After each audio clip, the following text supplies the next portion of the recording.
Bienvenue à tous. This is France 24 International Press Review, and without further ado, I will introduce Marie-Noël Bauer. Marie-Noël. That's me. How was your weekend, Mark? It was great. I went to a rugby match, Racing against Achtung, which Achtung won. But, you know, I wasn't supporting either side, just there for the game, the beauty of the game. The beauty of a game. Okay, so your weekend was certainly better than my lame duck of a President, George W. Bush, who spent his schlepping around the Middle East. This in a last-ditch effort to portray himself as a peace broker for the region. But the problem's nobody's really buying it, and certainly not the French left-wing daily Libération. It asserts that during his farewell tour, Bush effectively buried the Annapolis peace conference, which had provided for an accord leading to the creation of a Palestinian state. This by exerting no pressure on Israelis to make concessions. And even the Israeli daily, the Jerusalem Post, stresses the fact that during his speech in the Knesset, Bush struck a strikingly tougher tone on Arab states rather than the Hebrew one. So what now? Well, the British Times seems to think that we need to sit tight and wait for the new U.S. press to be elected. And they advise them to hit the ground running and visit the region as soon as the inauguration is finished. So roll on January 2009. And this is advice that ties in well with an opinion piece in today's edition of the New York Times. It focuses on presidential candidate Barack Obama's relationship with the Jews. And there's been a big whispering campaign among American Jews about Obama supposedly backing the Palestinian cause. And this is cause for concern as U.S. Jews traditionally vote Democrat. But the writer, who himself is Jewish, says that really what matters is what kind of America Obama wants to build and whether as a president he'd have the smarts to seize a historic opportunity to bring about peace in the Middle East should it arise.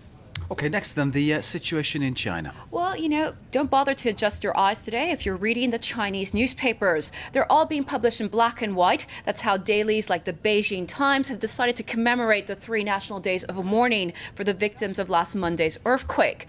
And today's edition of the International Herald Tribune features an incredible tale of survival among the rubble of the quake. Now, I know there have been a lot of survival stories out there, but this one differs from the others because it's also a tale of rekindled love between two people who might have died had they been trapped alone. Wang Ziwan and his wife, who were barely on speaking terms when the quake collapsed their dormitory, kept each other alive by whispering to each other, talking about their daughter, and recalling their life together and what changes they would make if they ever got out alive. It's really romantic. It sounds like some TV movie or something. That's absolutely a heartwarming story amid such devastation and such heartache that must be going on there. Remarkable stuff. Well delivered too. So what's next? Well, speaking of the Devil's Box, the Devil's Box television, French daily Le Parisien tells us about a rather daring new initiative being undertaken in the eastern city of Strasbourg. Believe it or not, 250 school children will be banned from using everything from computers, television to video games for 10 whole days.